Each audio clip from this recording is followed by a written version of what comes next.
they do something that's not in alignment with their integrity, and so they fall back. Now, I believe that one of the best forms of leadership is character-based leadership. That's what improved me.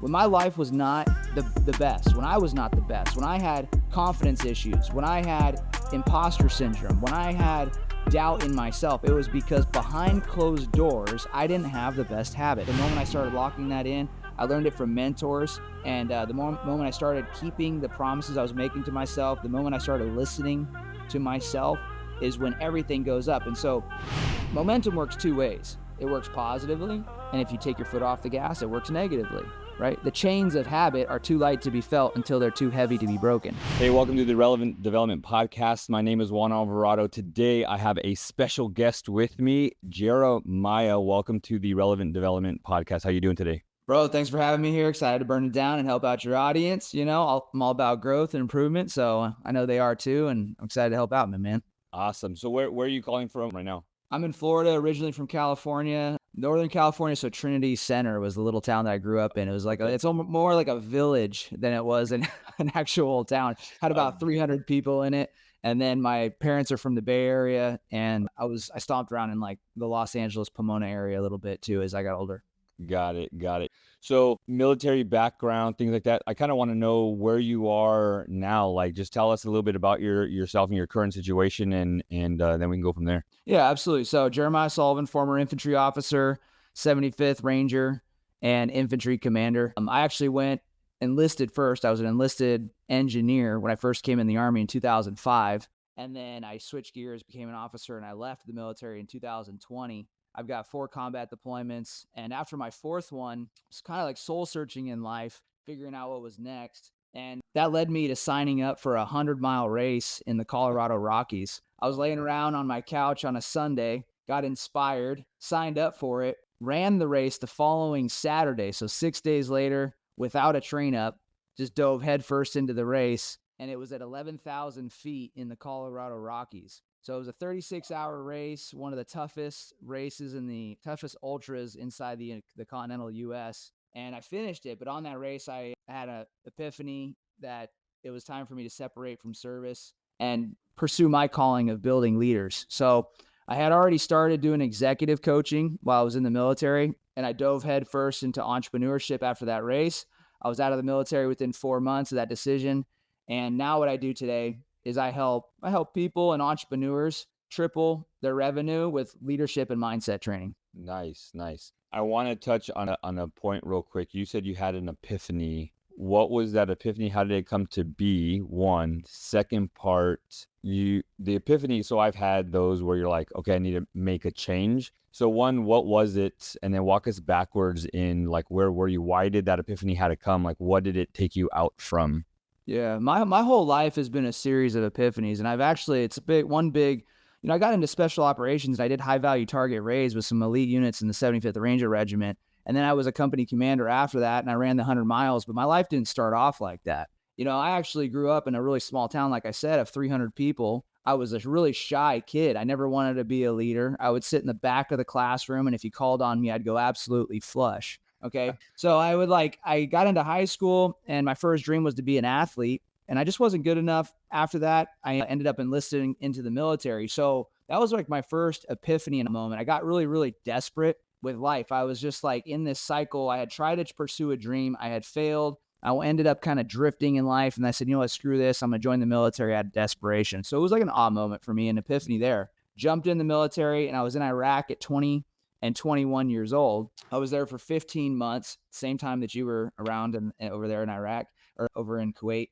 And on that 15-month deployment, I had another moment. I was like, I kind of settled, and I had become an engineer, and I realized it was late one night, and I was in this middle of the city, Bakuba, and the infantry was going through this village, and they were clearing. Apaches were coming in. There was a gunfight going on, and I was laying over there in this patrol base at 2 o'clock in the morning doing engineer work. And in that moment, I was like, man, I shouldn't be over here. I should be over there. I should be in that gunfight. I had this like warrior's call. And so that was another epiphany moment for me. And I decided in that moment that I had kind of given up on myself and my dream of being an athlete. So I was going to chase a new dream, get into the infantry, and I was going to try to make a difference in the military and be a good leader.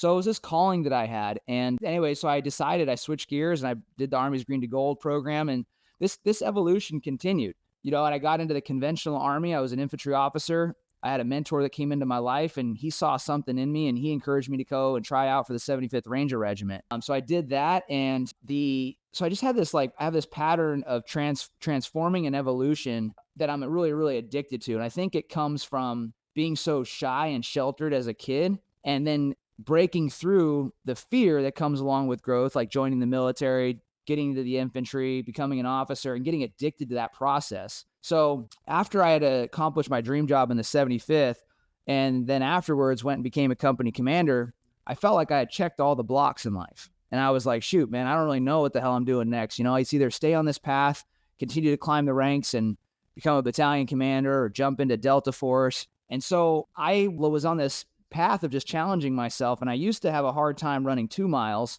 And what ended up happening is through my evolution, I started running further. I started doing half marathons, marathon. I did an Ironman. And so I was really pushing and challenging myself. And that's what caused me to sign up for the race. And when that happened, I didn't know that I was going to have this huge epiphany, this life moment. It was a huge transformation mentally. And I almost died on that race. I mean, there's a whole nother story we can get into. But the bottom line is that I went inward on that race and I was looking for something when I jumped into it. And I found it. And the moment was that everything that I had done in my military career, it was done out of selfless service. And initially, it started off with me chasing significance. I wanted to become an infantry officer to make myself proud. I wanted to be a warrior. And then along the way, I learned the value of serving others and being a servant leader. And I got addicted to that. And on the race, I realized that that's really what I was after.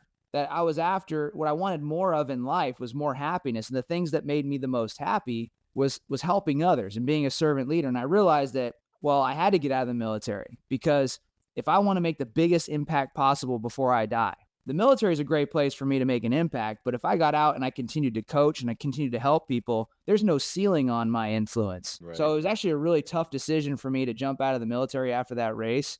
I didn't want to. I love the military, but I knew that it was my calling to get out and there was no ceiling in my influence. So I just jumped right in and that's what caused the decision. Going a little bit deeper, I was going to ask the question, but you beat me to the answer and you were looking for significance. Where and why do you think you lacked that growing up? I mean, because at school being shy, then to the military, like that's a huge jump. Like I have a son that's shy and he's now breaking out of his shell. I was shy around people I didn't know, but around people that I knew, I was like the center of attention. But I know where I needed my significance from. Kind of want to hear your story and where was that?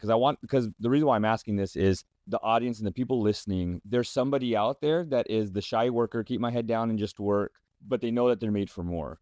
Or there's that person who strives, but I don't want to step on people's toes and they're timid and they're looking for significance. And a lot of times when I work in the industry of leadership, I find a lot of people that come to me after and say, I want to do this, but I'm afraid to do this. So in this feeling of being feeling that you need significance, by default, that would say that you felt insignificant. Yeah. So where do you think that was as a kid? What did you feel that you need and then why chase that? Why go after that? Yeah, I think, well, what happened is that a lot of people in life get held back by fear. Fear is one of the most powerful invisible forces that destroys dreams in life. I often like to say, what's killed more dreams, fear or failure? And fear has killed more dreams than failure ever has. Absolutely. People will stay stuck in fear and they'll never evolve. And there's 4 phases to transformation for a person to evolve, which I went through. The first phase is that you have to get out of your comfort zone. Okay. After you get out of your comfort zone, then the next phase is the terror barrier. And that's where all the fear strikes in. That's where people turn around. But if you can push through the fear, what ends up happening is you get uncomfortable and you get into this zone that I call the pain cave. The work is hard, it's difficult, and it's challenging. You want to quit. When you have a bad day, you just want to give up, roll over. You see this a lot with people in the gym. New Year's resolution starts. They they get through the fear, the terror barrier. They start acting. They get into the pain cave, and they're like, "Oh man, I didn't get a lot of sleep last night, so I'm gonna turn around and go back where I came from." But if you can just stay consistent and keep going, what ends up happening is you get into the 4th and final phase, which is the potential barrier. I call it the potential barrier because in that zone, it's going to be where the work is very, very difficult. You see this a lot in leadership when you're leading big teams and you're headed towards a big mission and you're completely exhausted. And or like maybe you're a mom or dad and you've got a bunch of kids and you're trying to get them to do something and you're just so tired of dealing with the children. You're just like, oh my gosh. And you feel like you just want to curl up in a ball and go back to your bedroom. So the potential barrier is where you really, really want to quit. And I experienced all 4 of these phases on that 100-mile race. I had to get out of my house, sign up for the race. I had to confront the terror barrier, embrace that fear, and then I had to start doing the work. I actually completely broke myself off within the first 10 miles. I had altitude sickness, the worst headache of my life. I thought they were going to have to medically evacuate me from that mountain. And I ended up pulling off to the side. I mean, things were so bad. I didn't even know what I was doing out there. I was like running next to these other endurance racers, asking them about how to run 100 miles. I was like, hey, how do you guys approach 100 miles? I have no idea what I'm doing. I just signed up The for this day thing. of. So there, I'm like, do you guys sleep? How do you eat? Yada, yada. Anyways, long story short is they gave me a little like crash course on it. And I broke myself off. I thought I was going to have to get medically evacuated from the race. At mile 20, I'm basically laying in the shade off in a ditch somewhere thinking that I'm done. And this power just comes over me and this voice hits me. And it was like where my mind was yelling at my body that we don't quit. And it was in that moment that I was in the pain cave. And my mind was like, listen, body, you're going to get up or we're going to drag you through the next 80 miles. And so this like energy came over me and I got into the potential barrier. My body separated from my mind took over, and I just kept putting one foot in front of the other. I was very emotional. It was very dark inside of my mind. And at mile 40, I ended up climbing this giant mountain at 11,000 feet, and something happened. There was a switch that went off, and all my energy came back, and I realized how much more I had in me. Now, the rest of the 60 miles was still tough and difficult, but I unlocked something inside of myself at mile 40 of a 100-mile race. And so whenever an evolution as a leader works like this in life, I went through these same phases as a kid, right? Like I was in the comfort zone in my little small town. But what ended up happening is when I got into high school, I went out to the wrestling team. I tried out for wrestling and I started getting these little victories and they started stacking up. And so what ended up happening in my life is through constantly putting myself in these situations, like joining the military, going out for the wrestling team, applying for the 75th Ranger Regiment, I was scared to hell and out of every single one of them. But as soon as I got through the terror barrier and I got into the other side and got that little victory, I got that little boost of confidence and I wanted to do it again. I felt good about me. So that the shyness and the insecurity came from being very sheltered from a small town. And then through exposure, putting myself into situations like the wrestling team, the military, I started getting these little victories that really built me up on the inside. And I'm like, man, I want to do the next thing. This makes me feel pretty good, right? And I think everybody has that inside of them. Everybody loves achievement. Everybody loves growth. Everybody loves progress. And Henry Thoreau once said, the mass of men lead lives of quiet desperation. What is resignation is confirmed desperation, which means like most people are like tiptoeing their way to death. They just have resigned from even trying in life. And that's why most people are miserable. Okay, so most people want to achieve. They want to feel good about themselves, but they're stuck in the comfort zone. They haven't got quite past that terror barrier. And that's where mine came from. It came from being insecure, working through it, and getting addicted to that process. It takes a lot for somebody to do that. I know in the military or even now, right? There's times where I don't want to get up. I've been in and out of the gyms, dialed in for 18 months and then like, all right, I'm going to take 2 weeks off. And this is a little bit of my story, but like, yeah, 2 weeks turned into 2 months and those 2 months turned into 2-3 years. And then you're looking down and you're like, oh, what the hell happened? And I know that I have it in me. And again, I know that there's somebody out there listening that's saying, I know that there's more in me. We talked about this a little the other day. To me and to you, because I know that this is what you teach. It takes something inside, right? This voice that you said that you heard, or it unlocks something. But that's part of our character, right? Who are we becoming, and who do others see us as, or who do we want to be perceived as? We have this different things. I tell my boys, I have 3 boys, and I tell them, your character is what people automatically think about you. If they say Levi's going to show up late, your character is someone who shows up late. If you're always lying, but like, I can't even trust dude because that's his character. He's a liar, right? What kind of character changes or even character flaws keep us from listening to that voice? Or what do we need to do to build character that says, I'm hungry to learn, I'm hungry to become better, or I'm hungry for the ability to get out of where I am currently because I know that there's a better me further down. Yeah, absolutely. Well, what everybody needs to understand is like why do we need to build character? Why do we need to build our leadership? Why are these things important? Well, the reason why is because your purpose in life is to build your dream life and show others the way. That's what you're supposed to do. You're supposed to do that for your kids. You're supposed to do that for your family. You're supposed to do that for everybody. So how do you achieve the dream life? How do you ascend as a leader to your absolute best? Well, there's three parts to reaching your personal greatness. Okay. I like to look at it like a triangle. On the right side of the triangle is your performance, your ability to handle bad days. It's high performance, your mindset, your resilience, and so on and so forth. Then on the left side, you have your leadership, your ability to influence others. And on the base of the triangle, you have your skills and your character, your ability to get the job done, to do whatever task it is that's given to you.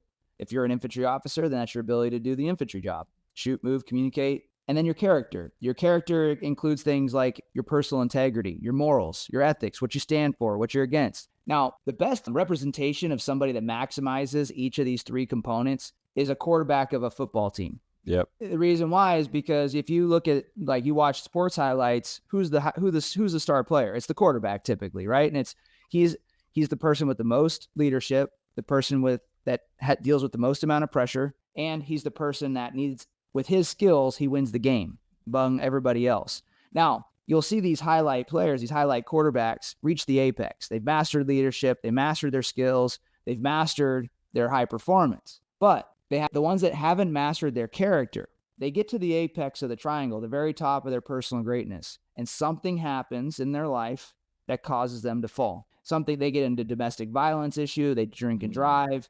They do something that's not in alignment with their integrity, and so they fall back. Now, I believe that one of the best forms of leadership is character-based leadership. That's what improved me. When my life was not the best, when I was not the best, when I had confidence issues, when I had imposter syndrome, when I had doubt in myself, it was because behind closed doors, I didn't have the best habits. I was drinking too much on the weekend. I was drinking too much at night. I had the party lifestyle. I was not abiding by my diet the way that I presented myself. And those little lies are chinks in your armor. And what they are is you not being in integrity with yourself. But when you as a person lock in your character with integrity being the backbone of it, what ends up happening is you develop superior confidence. And it's, if you've ever felt somebody walk into a room, you're like, man, this guy has something. You're Right. probably feeling the promises that they've kept to themselves across time. And you're like, I want some of that. I want to follow that guy. So integrity is everything. It's what changed my life. The moment I started locking that in,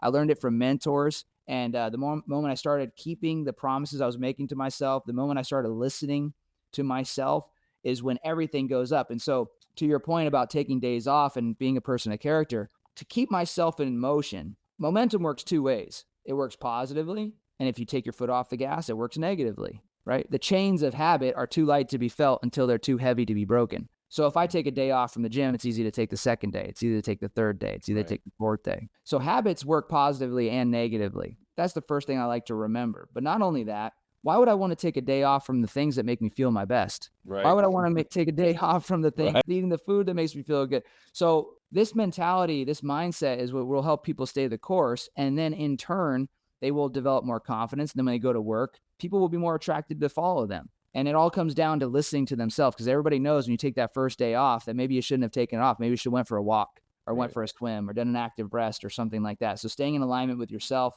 and staying within integrity yourself is the way to build your character. Nice. I love that you said the results were the promises that I kept for myself. And when you see somebody in the room and they have this presence, it's because of the promises that they kept to themselves. That's so huge, because how many times do we say, I'm going to do something and we don't do it? I'm going to eat better. I'm going to stop smoking. I'm going to stop drinking, or I'm going to spend more time with my kids or my wife, whatever. And then we don't do it. And then we wonder, how come this is not happening? When you're not keeping the promises to yourself. And I'm just thinking, like, you keep promises to those that you love. So if you're not keeping promises to yourself, you might check yourself in the mirror and say, do you love yourself? Yeah, dude, it's so good. It was just powerful. I mean, I hope people listening pick up the little nuances, because you dropped a whole bunch of gems already, but there's even things in the middle of the sentence that's not the mic drop thing that has value there. And it's just making me think to myself, like, you know, working out more and wanting to two things: wanting to read more and start my book, to write my book. And I'm like, you're not there because you're not keeping the promise to yourself. And then on top of that, what's the downfall? Somebody out there needs my book. Yes. And I said this the other day, and I'm actually speaking tomorrow. And one of my key points is your leadership isn't for you. Your leadership is for somebody else. Yes. And so we do ourselves, not just ourselves, a disservice, but we do others a disservice. Like, I'm just thinking about the people that you taught and led. Where would they be if you didn't go and do those things that you said that you were going to do? Or even this part, where you would have been on that race if those people that you were asking for help didn't sign up for the race. Yeah. When you asked them, hey, how do you do this? How do you rest? What do you eat? If they weren't there, who are you going to talk to that's going to push you through that? Now, Jeremiah doesn't go through or finishes the race. Now, his character isn't built. Like, the downfall that happens because we don't do our job or keep our promises. Yeah. It's why personal development is so important for a leader's development. Personal development equips you to win the wars within. Like, say that, let me say that one more time. Personal development equips you with the weapons to win the war within. Everybody is waking up every single day and they're in an internal war. They're battling themselves on their daily disciplines. They're battling themselves on the gym. They're battling themselves on what they eat. And yet they're trying to lead others and they can't figure out why other people aren't listening to them. The reason why other people aren't listening to you is because you don't listen to you. How can you expect other people to follow your lead when you're like waking up late, you're complaining, and then you go into work and you're complaining about your boss and you're complaining about everybody else. But the real problem is that you're not happy with yourself and how you're performing. Yeah. You don't like in others what you don't like in yourself. Oh, dude, the environment is a looking glass. Like, we are limited as humans by our own perspective. So meaning we are a spirit inside of a body that has an intellect. And when we look into the world, we're looking through our own perspective. We see the world through our eyes, which means we see the world through our experiences, which means that if we don't listen to ourselves, what we see in other people is them not listening to them. So the environment is a mirror. If you're upset at your boss, it's telling you something about you. Yep, that's big. So what are maybe somebody that wants to grow? I don't know where to start. I know that I need to get better. I know that I want to move up. I know that I need to do something. I know when my epiphany, right, I yelled out one day, I'm sick and tired of being sick and tired. Yeah. So what do I need to change? So I want this for two different people. One, because I know that you said that you do executive leadership stuff too. For that person who just says, average Joe, 9-to-5 worker, I need to do something.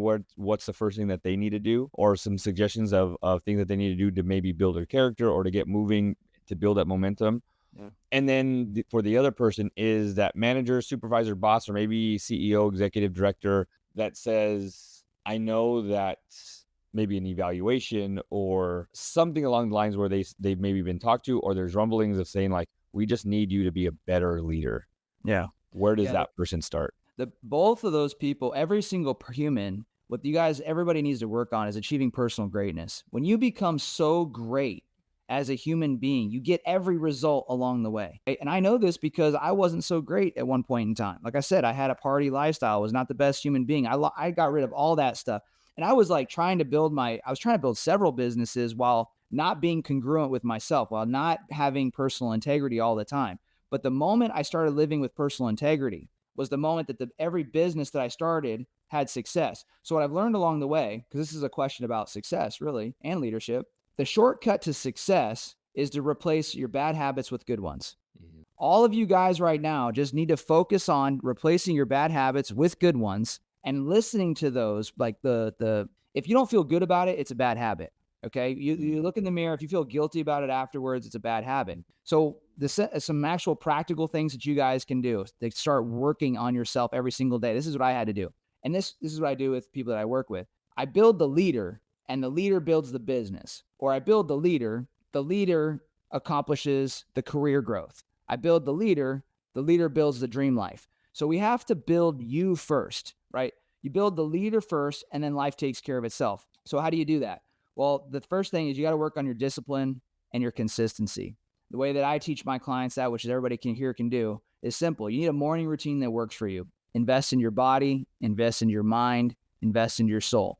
Not 5 days a week, not 4 days a week, 7 days a week. And when you start doing that, simple. It's a super simple thing for everybody to start doing, but can you do it consistently for 7 days a week? And when I say your body, I mean, you move, you go get some training in. Your soul, you journal. I journal every single day. You'll see it on my Instagram. You journal, and then your mind, you study something, you get into personal development, you read something, or it could be the Bible if that's your thing. You read that in the morning. So body, mind, soul in the morning. And then from there, it's about doing something that puts you in productive action to move you towards the dream or the goals that you have. And so what I do with my clients, and everybody can take this home and it'll change your entire life. Write out 4 goals that you want to achieve. Okay, you start your day with this. 4 goals that you want to achieve, and then you're going to write down 5 action steps, 5 actions, effort-based, that are congruent with those 4 goals.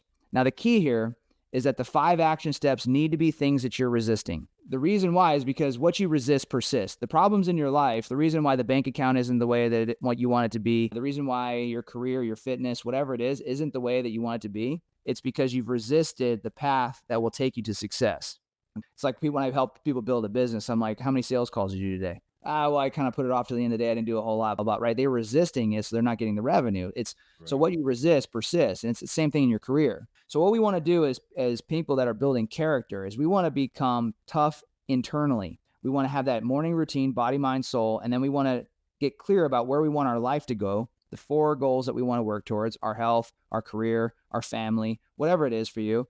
And then we want to align our actions with that vision, with 5 action steps that are effort-based that we are resisting. So for me, what that looks like, I train pretty consistently, but sometimes I hate morning cardio, right? I think everybody does, right? I'll write down, I want to get in shape. I want to, I don't know, maybe lose a couple pounds, or I want whatever the fitness goal is. I'll write down morning cardio on my action steps. Okay. If you do this, it's a pass-fail system. You get all 5 done, you get a victory for the day, and then you start stringing along victory after victory. Now, this is so key because a lot of people live in hypotheticals. A lot of people live in an imaginary world where they have time to do something tomorrow and next year and so on and so forth. Yep. Tomorrow doesn't exist. Yesterday's over. All you have is today. So what you need to focus on is conquering the day and getting yourself to do these daily disciplines, confronting your resistance.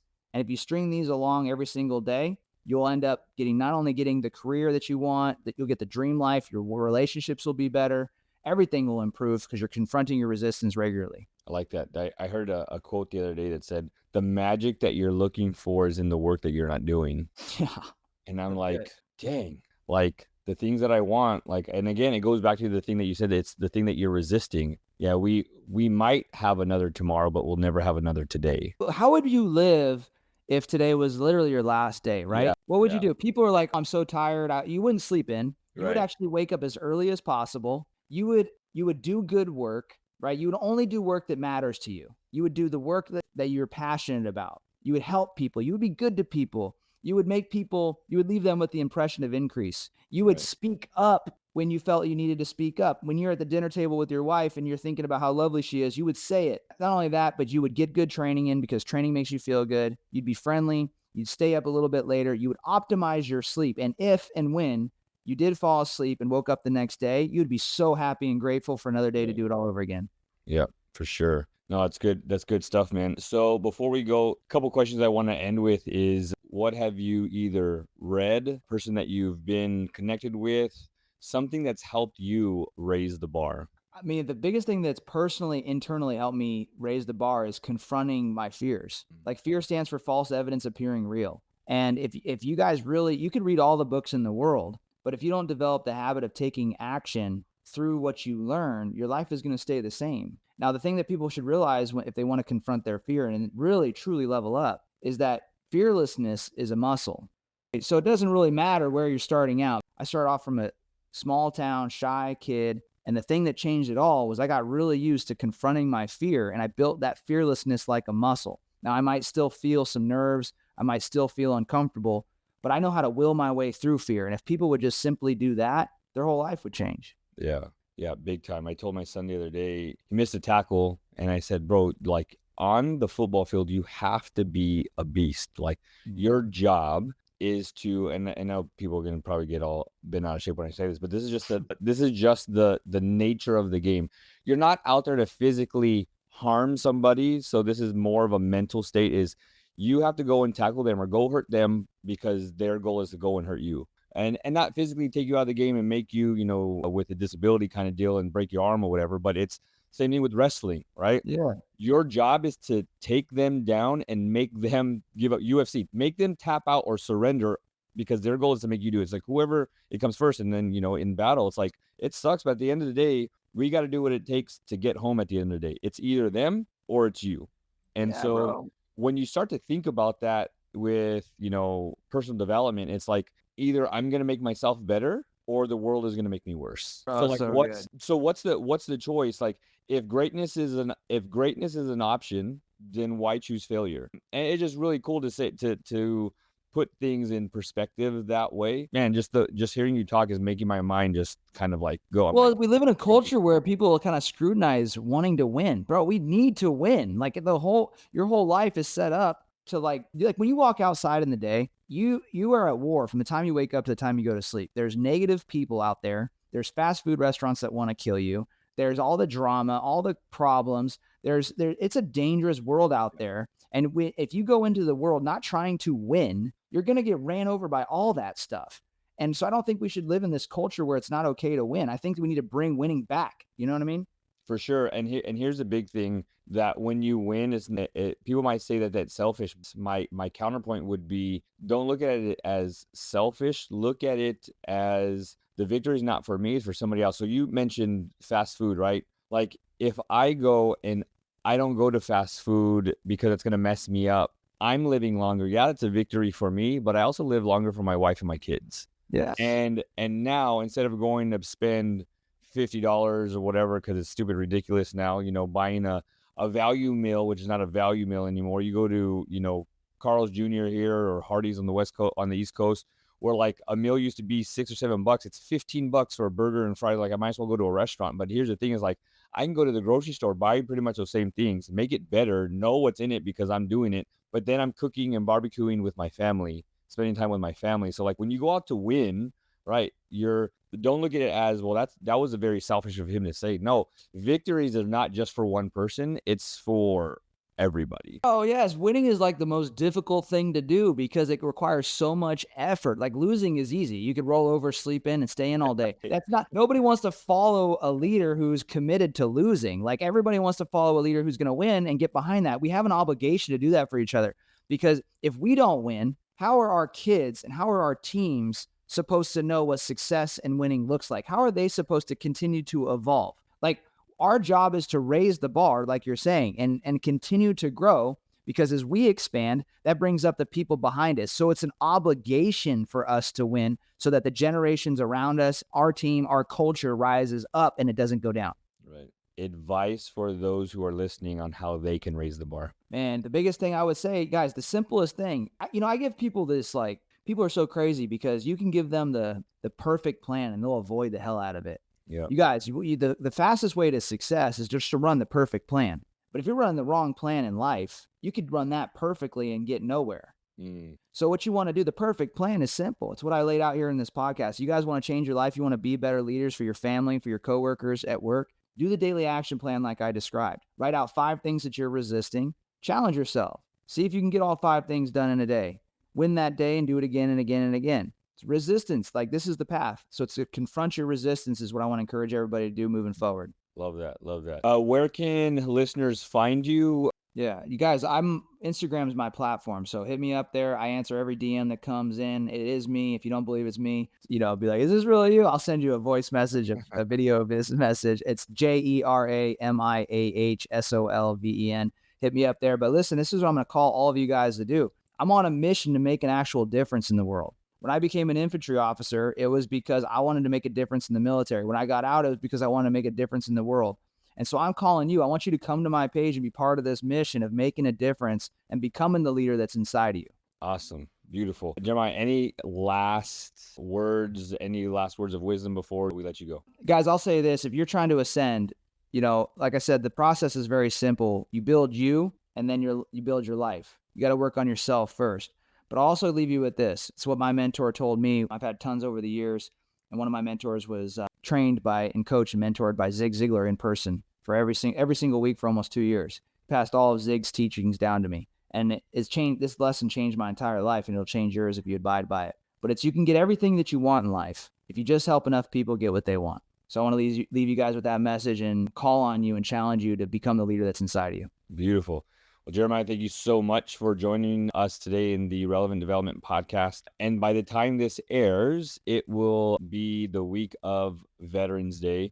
So from one veteran to another, brother, thank you so much for your sacrifice from friends and family to go do crazy things that nobody will ever understand, to fighting the voices in your head in the darkest times of nights and still staying with us here today to be the leader that you've been called to be.